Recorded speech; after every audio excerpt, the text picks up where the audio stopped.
En la segunda mitad del siglo XVII, un excéntrico científico inglés descubrió el cálculo. Su nombre era Isaac Newton. Y su descubrimiento no tiene comparación en ciencia y en matemáticas.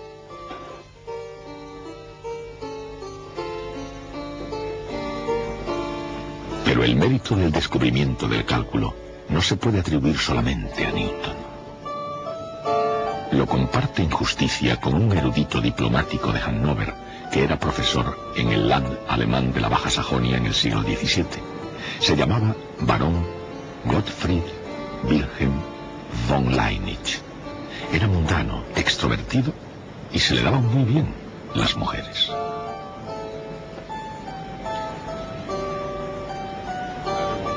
Leibniz era diferente de Newton en casi todos los terrenos, excepto en el de la genialidad. Como Newton, Leibniz fue un matemático prodigioso, pero en cambio, así como el fuerte de Newton era la teoría, Leibniz era más bien de naturaleza práctica.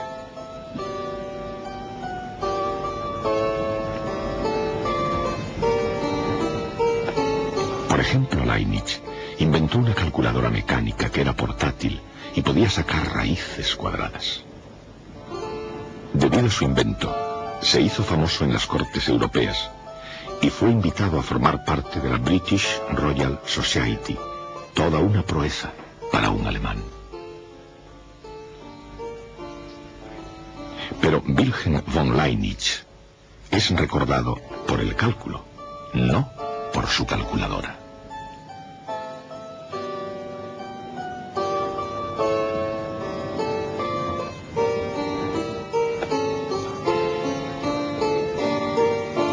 Aunque se reconoce a Newton y Leibniz como los principales arquitectos, ninguno de los dos construyó el cálculo sin ayuda.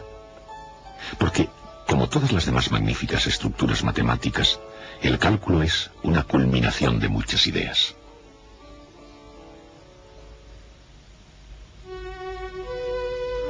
Oresme, Galileo,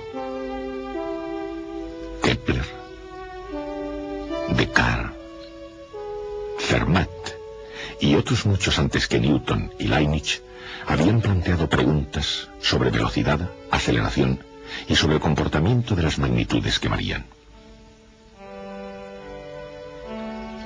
Preguntas referentes al modo de variación de magnitudes, muchas de las cuales ahora se responden rutinariamente con el cálculo diferencial, se pueden reducir a un problema geométrico, como por ejemplo el hallar la recta tangente a una curva en un punto arbitrario. Sin embargo, no todas las cuestiones geométricas llevan consigo movimiento. Algunas se refieren a cosas fijas en un lugar como la propia Tierra. En civilizaciones antiguas, como por ejemplo en Egipto, la geometría tuvo un gran número de aplicaciones muy prácticas, incluyendo cómo medir superficies de terreno. La misma palabra geometría es una palabra griega que significa medición de la tierra. Cuando en el siglo de oro los comerciantes griegos hacían preguntas sobre áreas y volúmenes concretos, los matemáticos griegos eran capaces de dar respuestas explícitas.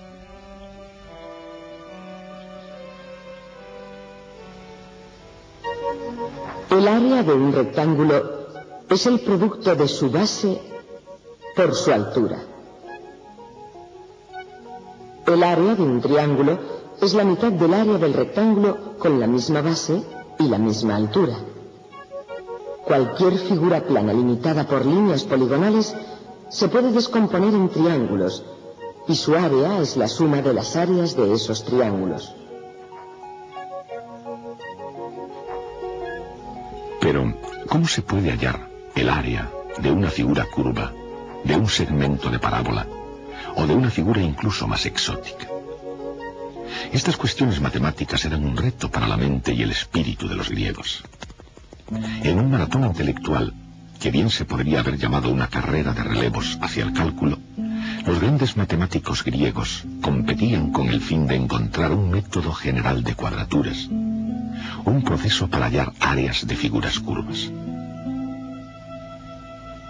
Hubo también importantes participaciones de otras culturas, pero en la primera vuelta los griegos quedaron vencedores. Su idea era aproximar la figura curva con polígonos inscritos, intentando llenarla por completo.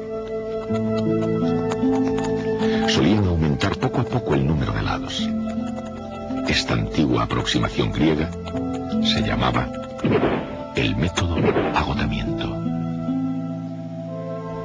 Con este método, una aplicación del concepto de límite de una sucesión indefinida, los griegos establecieron para siempre el número estándar de las matemáticas. Y además, casi consiguieron el cálculo. De hecho, si Arquímedes hubiera conocido los símbolos de uso ordinario 18 siglos más tarde, probablemente habría sido coronado con el éxito. En cualquier caso, incluso sin la ayuda del álgebra, realizó un número de descubrimientos espectaculares. Uno de los más notables fue la cuadratura de un segmento de parábola. Designemos por A de t el área entre la parábola y el eje X. Desde X igual a 0 a X igual a t. Arquímedes demostró, mediante un ingenioso argumento geométrico, que ese área es igual a 1/3 de t al cubo, y que es válido en el caso del segmento parabólico. En el avance hacia el cálculo, es solo un caso especial más bien que una forma general. Y para empujar a los eruditos hacia adelante, se necesitaba una matemática más poderosa incluso. Se avanzaba, pero aún tardaría un largo tiempo en aparecer. A principios de los años del 1600, Kepler, un matemático y astrónomo errante, echó de nuevo la bola a rodar.